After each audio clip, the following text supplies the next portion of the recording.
Welcome students. Last videos में हमने noun complete किया था। मैं समझता हूँ कि आप नाउन के बारे में अधिकांशतः समझ गए होंगे। तो आज जो हम टॉपिक लेंगे वो पार्ट्स ऑफ स्पीच का दूसरा भाग प्रोनाउन शुरू करने के लिए जा रहे हैं। तो बच्चों ध्यानपूर्वक देखेंगे, सुनेंगे, समझेंगे और लिखेंगे। आइए, तो टॉपिक है प्रोनाउन। प्रोनाउन मीन्स सर्वनाम। सर्वनाम, नाउन के बारे में आपने जाना कि जो चीज हम देख सकते हैं वह सब नाउन है, जो फील कर सकते हैं सब नाउन है। इसी श्रृंखला में आगे बढ़ते हुए हम प्रोनाउन पर पहुंचे हैं। तो हमें यह ध्यान रखना है कि प्रोनाउन क्या चीज है। प्रोनाउन मीन्स होता है सर्वनाम। क्या होता है? सर्वनाम। जैसा कि शब्द से ही ज्ञात है, प्रोनाउन यानी कि कहीं ना कहीं इसका नाउन से कुछ ना कुछ रिलेशन है। जब ही इसमें नाउन आया है, समझने का प्रयास करेंगे। जो वर्ड लिखा है प्रोनाउन, कहीं ना कहीं नाउन के बारे में इसका रिलेशन है, नाउन से इसका कुछ ना कुछ संज्ञान है, इसीलिए इस शब्द का जिक्र आया है। भाई दैनिक जीवन में आप चर्चा करें, अपने फैमिली मेंबर्स के बारे में आप बात करें, माताजी, पिताजी, दादाजी, दादी जी, बहन, भाई, तो क्या पाते हैं कि वह निश्चित रूप से ही एक दूसरे से लिंक्ड होते हैं। Understand? Same this way pronoun का भी कहीं ना कहीं नाउन से संबंध है, इसीलिए ये नाउन आया है। तो आइए समझते हैं किस प्रकार से क्या रिलेशन है जो यहां पर प्रोनाउन यानी कि सर्वनाम में नाउन आया है। आइए देखते हैं। A pronoun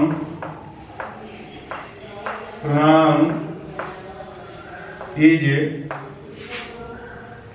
a word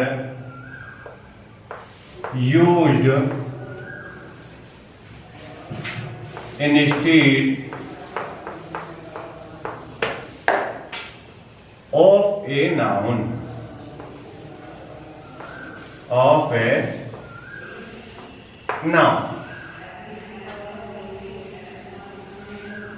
संज्ञा के बदले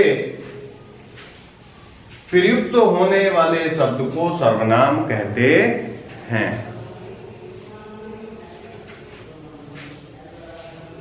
विभिन्न वक्ता अपने माध्यम से अपनी भाषा में इसको परिभाषित कर सकते हैं। A pronoun is a word used instead of a noun. संज्ञा के स्थान पर प्रयुक्त होने वाले शब्द सर्वनाम कहलाते हैं, यानी कि संज्ञा के बदले प्रयुक्त होने वाले शब्द सर्वनाम कहलाते हैं। कैसे? तो अभी बताया था मैंने कि कहीं ना कहीं नाउन से रिलेशन है इस प्रोनाउन का। तो अभी आपने देखा क्या रिलेशन निकला कि ये नाउन के बदले प्रयुक्त हो सकते हैं। नाउन के बदले प्रयुक्त हो सकते हैं, इसलिए इन्हें प्रोनाउन कहा जाता है। आइए प्रूव करने का प्रयास करते हैं एक छोटे से एग्जाम्पल के माध्यम से।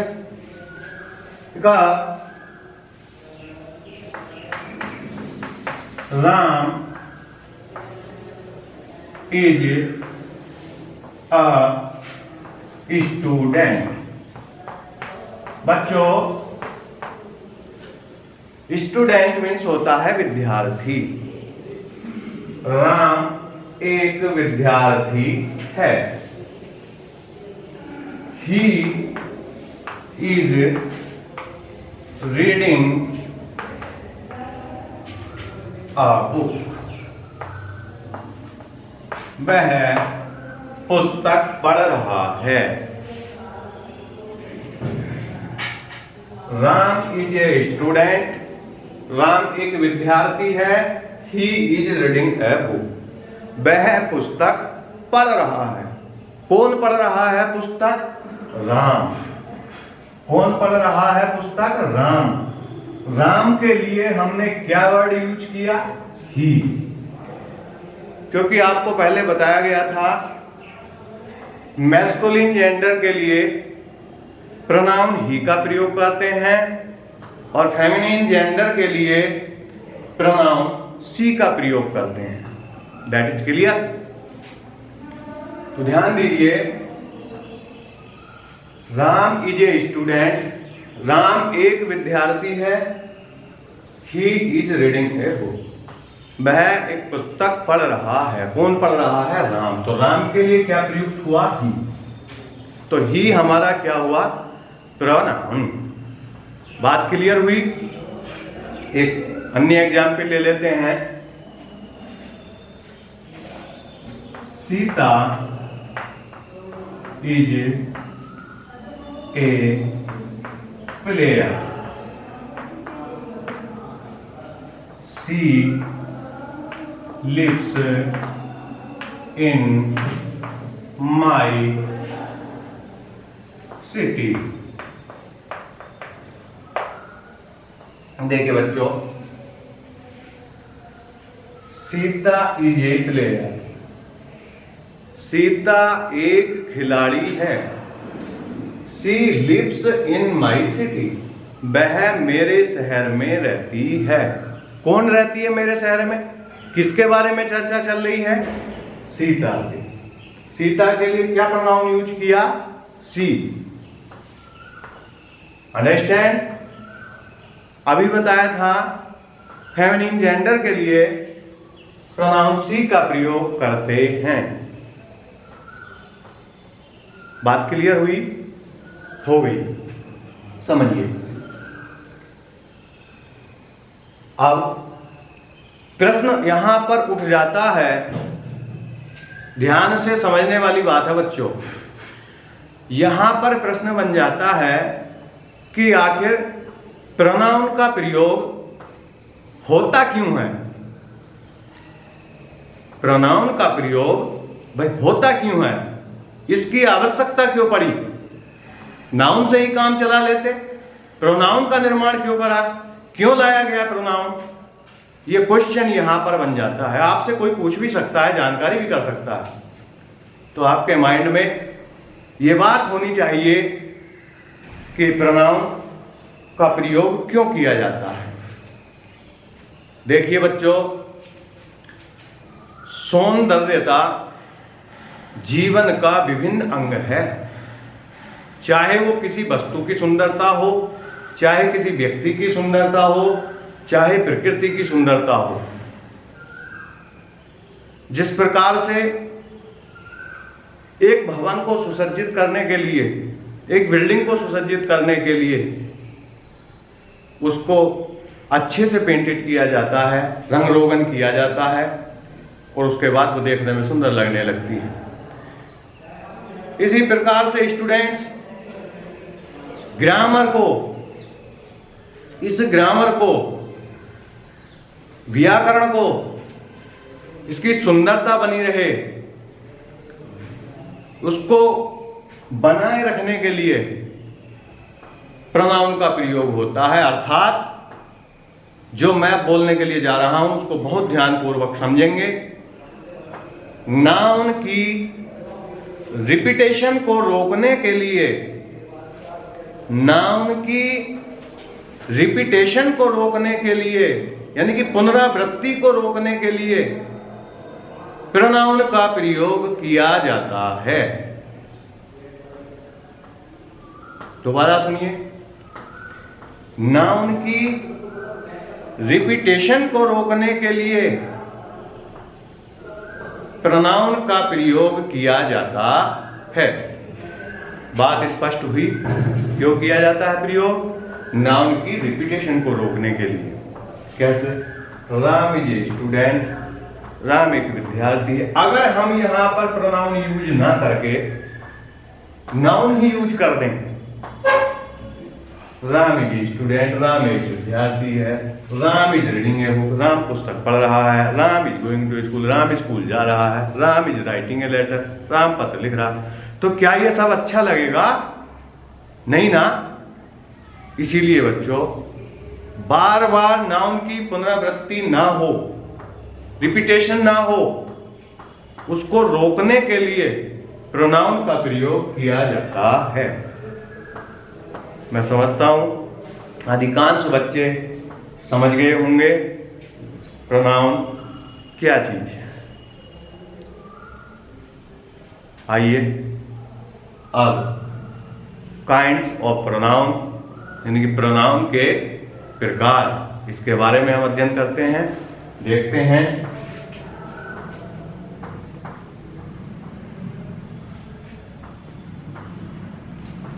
मेहनत से पढ़ते रहेंगे बच्चों, अच्छे से।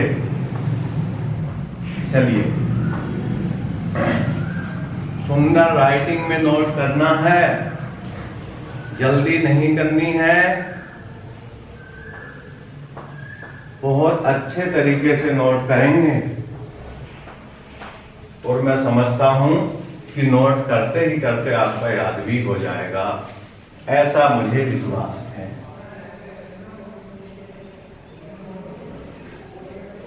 चलिए, kinds of pronoun, kinds of pronoun. अब हमें क्या पढ़ना है? काइंड्स ऑफ प्रोनाउन, सर्वनाम के प्रकार। तो स्टूडेंट्स ध्यानपूर्वक ब्लैक बोर्ड की ओर देखेंगे। काइंड्स ऑफ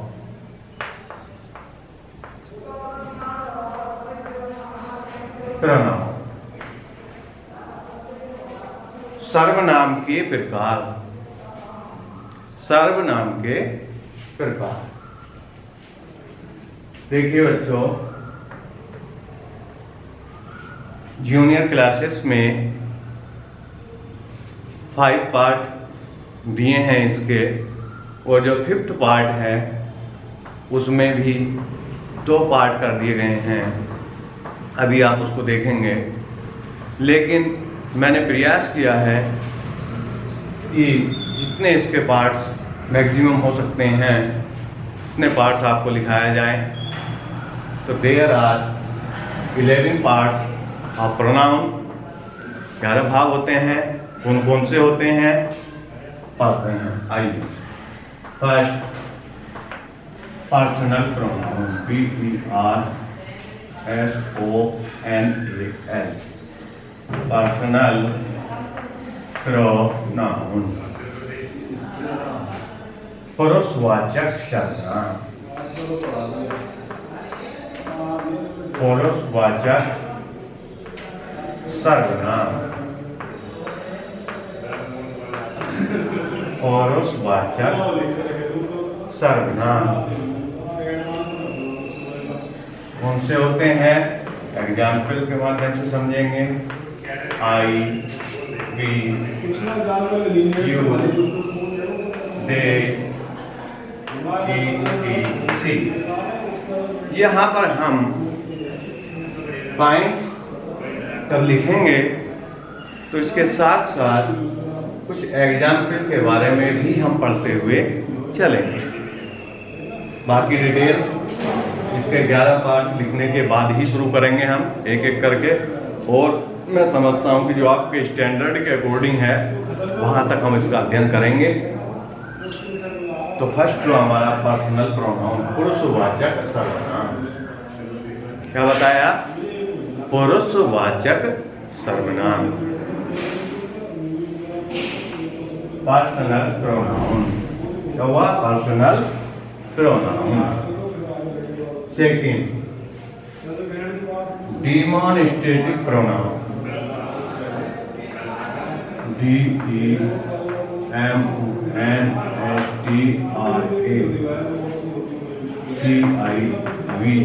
डिमोनिस्ट्रेटिव प्रोनाउन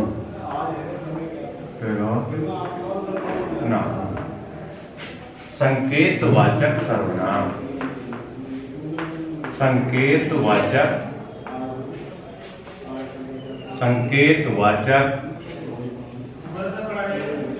सर्वनाम। एग्जाम्पल का अध्ययन करेंगे। देखिए, this, that, these, those, such as it is। ठीक। थर्ड हो जाता है बच्चों relative pronoun. Relative pronoun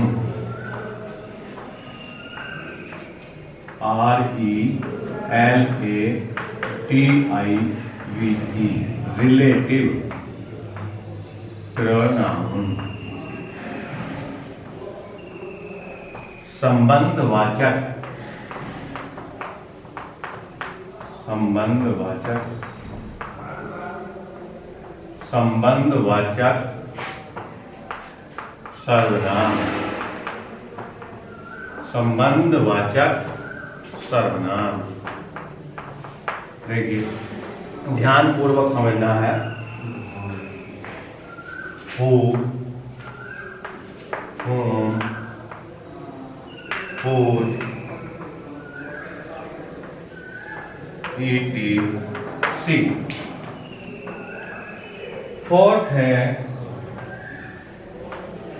interrogative pronoun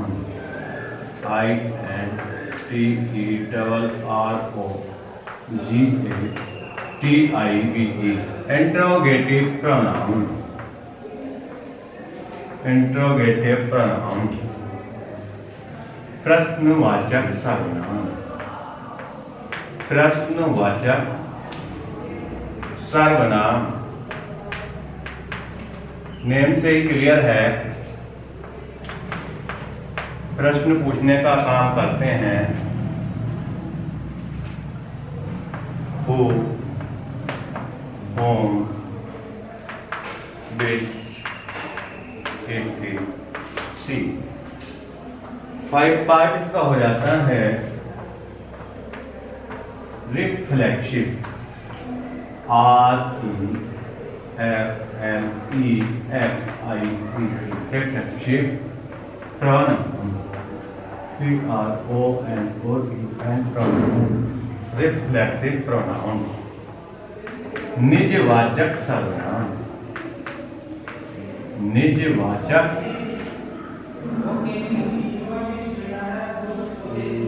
निजवाचक सर्वनाम। निजवाचक शब्द से ही क्लियर है कि कहीं ना कहीं इसका निज शब्द आ रहा है, तो कुछ ना कुछ इसमें गड़बड़ होगी जरूर। समझ लेंगे आप अभी। My self, himself, themselves, etc।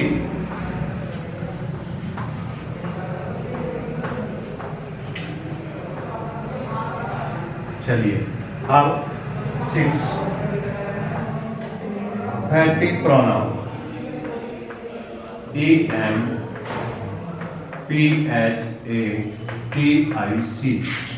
emphatic pronoun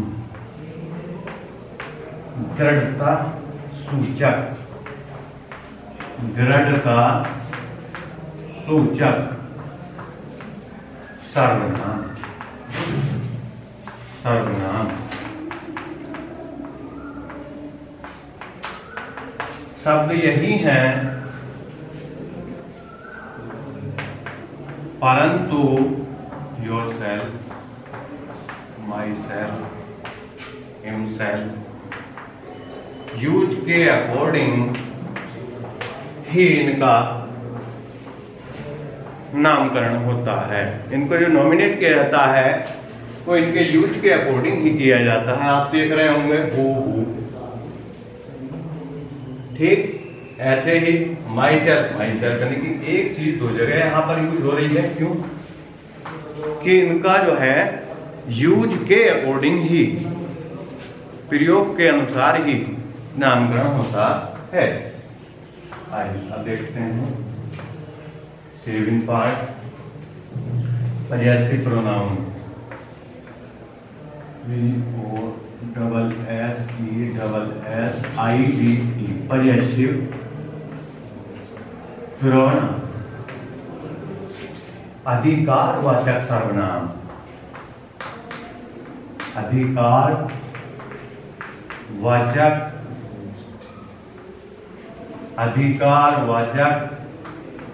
सर्वनाम, अधिकारवाचक सर्वनाम। अधिकार से पता चल गया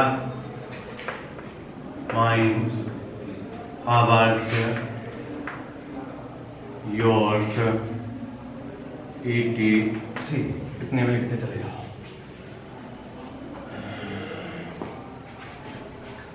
नेक्स्ट एक पार्ट और लिख लेते हैं, फिर इसको रख करके आगे लिखेंगे। देखिए 8 पार्ट हैं। पजेसिव के बाद लिखते हैं रेसिप्रोकल, RECIPROCAL, रेसिप्रोकल प्रोनाउन, पारस्परिक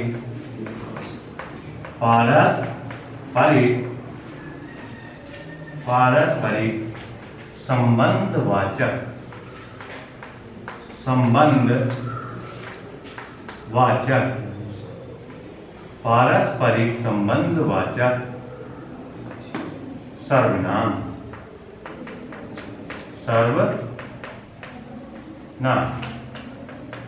एग्जाम्पल ले लेंगे इसके।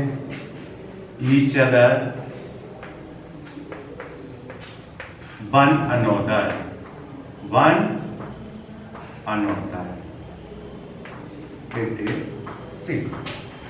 नेक्स्ट बच्चों, चलिए अभी नीचे लिखने में प्रॉब्लम हो रही है, यहां पर लिख लेते हैं। ध्यान से देखेंगे एक बार। फर्स्ट, पर्सनल प्रोनाउन, पुरुषवाचक सर्वनाम। डेमोन्स्ट्रेटिव प्रोनाउन, संकेतवाचक सर्वनाम। प्लेटिव प्रोनाउन, संबंधवाचक सर्वनाम। इंटरोगेटिव प्रोनाउन, प्रश्नवाचक सर्वनाम। रिफ्लेक्सिव प्रोनाउन, निजवाचक सर्वनाम। एम्फेटिक प्रोनाउन, दृढ़ता सूचक सर्वनाम। पर्यायवाची प्रोनाउन, अधिकारवाचक सर्वनाम। रेसिप्रोकल प्रोनाउन, पारस्परिक संबंधवाचक सर्वनाम। इनको बार बार रिवाइज कीजिए, बार बार पढ़िए, निश्चित रूप से पढ़ते पढ़ते ही याद हो जाएंगे। 9 पार्ट और लिख लेते हैं। अभी यहां पर जगह है। 9 पार्ट हमारा बन जाता है indefinite, INDEFINIT, indefinite pronoun, indefinite pronoun. अनिश्चयवाचक सर्वनाम, अनिश्चयवाचक, अनिश्चयवाचक सर्वनाम। सबसे क्लियर, इंडेफिनिट यानी कि कोई निश्चित नहीं है। देखिए example, everybody, everybody, nobody, somebody, etc. 10 part है इसका डिस्ट्रीब्यूटिव प्रोनाउन।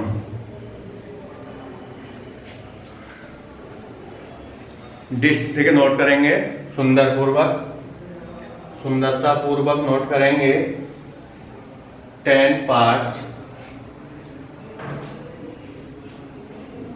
यहां पर लिख देते हैं, लेकिन रफ पूरा करना पड़ेगा। चलिए देखते हैं, नीचे ही आ जाता है मैं समझता हूँ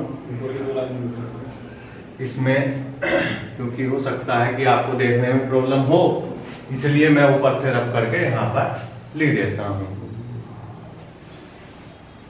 9 हमें लिखने के लिए जा रहे हैं।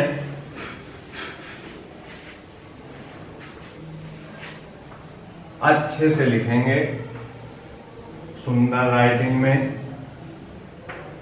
लेफ्ट हैंडर होने के कारण बच्चों आप देख रहे हैं राइटिंग तो मेरा इतना बेस्ट नहीं है, लेकिन फिर भी आप तक सही पहुंचे इसका मैं प्रयास कर रहा हूं।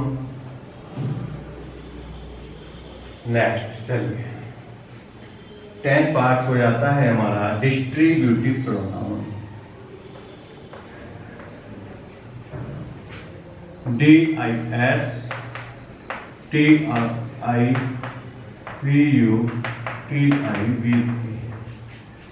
डिस्ट्रीब्यूटिव प्रोनाउन, इसको कह देते हैं बच्चों व्यष्टिवाचक या विभाग सूचक। क्या बोल देते हैं? विभाग सूचक,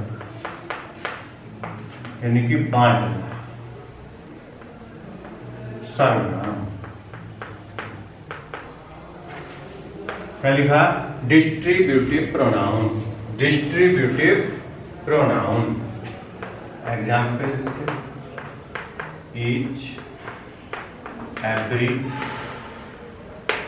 etc। और बच्चों 11th पार्ट का हो जाता है, देखिए 10 हो चुके हैं और 11th पार्ट हम इसका देखने के लिए जा रहे हैं। 11th पार्ट है बच्चों इसका exclamatory pronoun. EXCLAMATORY exclamatory pronoun. विस्मयादि बोधक, विस्मयादि बोधक सर्वनाम। विस्मयादि बोधक सर्वनाम। इसमें बच्चों केवल ये एक ही शब्द आता है बट जब इसका सेंस एक्सक्लेमेशन में चला जाता है तब इसका प्रयोग होता है। मैं समझता हूं बच्चों कि आपने ये 11 के 11 पार्ट पढ़े, 11 के 11 पार्ट को देखा। निश्चित रूप से आप प्रोनाउन के पार्ट के बारे में यहाँ पर समझ गए होंगे। देखिए यहाँ पर आपको मैं एक चीज और क्लियर कर दूं कि जो पर्यायवाची प्रोनाउन है अधिकारवाचक सर्वनाम, ये पर्सनल प्रोनाउन का ही एक अंग है। जब आप अभी पढ़ेंगे तो आपको उसमें समझ में आएगा। और जो इसमें तो डाउटफुल थे, मैंने आपको अभी बताया था कि रिलेटिव प्रोनाउन और इंटरोगेटिव प्रोनाउन में आप देख रहे होंगे कि एग्जाम्पल दोनों के एक से हैं। तो मैंने बताया है कि ये अपने प्रयोग के अनुसार ही इंटरोगेटिव होते हैं और रिलेटिव होते हैं। ऐसे ही आपने इसमें देखा रिफ्लेक्सिव और पैटिक में, इसमें दोनों माई सेल्फ, हिमसेल्फ, हिमसेल्फ दोनों में देख रहे हैं। तो यह भी अपने प्रयोग के अनुसार ही नामकरण करते हैं। बात क्लियर हुई? तो हमने आज इसमें पढ़ा नाउन, इसके बाद प्रोनाउन पढ़ा। प्रोनाउन में बताया कि pronoun is a word used instead of a noun. संज्ञा के बदले प्रयुक्त होने वाले शब्द को सर्वनाम कहते हैं। सर्वनाम अर्थात प्रोनाउन का प्रयोग क्यों किया जाता है? नाउन की रिपीटेशन को रोकने के लिए प्रोनाउन का प्रयोग किया जाता है। नाउन की रिपीटेशन को रोकने के लिए प्रोनाउन का प्रयोग किया जाता है। प्रोनाउन होते कितने प्रकार के हैं? प्रोनाउन के 11 प्रकार आपके सामने लिखे हैं, लिख दिए हैं। जहां तक मैक्सिमम संभावनाएं हो सकती थी अधिकतर संभावनाएं हो सकती थी